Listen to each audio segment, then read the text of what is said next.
Many times someone comes to me with a tooth that they know is in trouble. It feels rough in their mouth. Maybe they're having some pain in the area.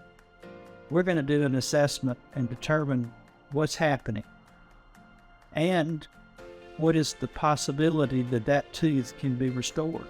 Occasionally, we'll run into a situation where the patient really is facing a dilemma. Do they invest in 3 or 4 different procedures to restore this tooth, to give it a survival rate for X number of years? So I tell someone, if we're going to have to do 4 procedures, and I think that the 5-year survival rate for that tooth is 90%, that might help them make a decision that they think is in their best interest. What's happening to the adjacent teeth and the teeth that oppose that tooth also have to be considered in that decision-making process. So I basically sit down and say, we could go this way or this way, maybe even a third option.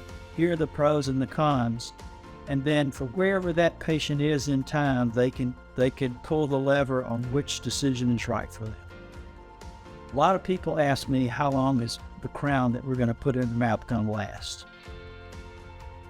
And the truthful answer is, I don't know. This is my 40th year in practice.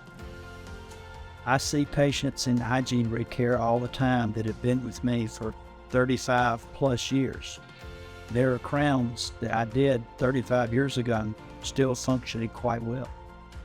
That's dependent on, obviously, the quality of the procedure when it was done, the stability of their overall dentition, how faithful they are to their daily home care, and how regularly they attend their very important visits with a dental hygienist. If you're faced with a dental dilemma and you don't know what to do, take advantage of a complimentary visit with us.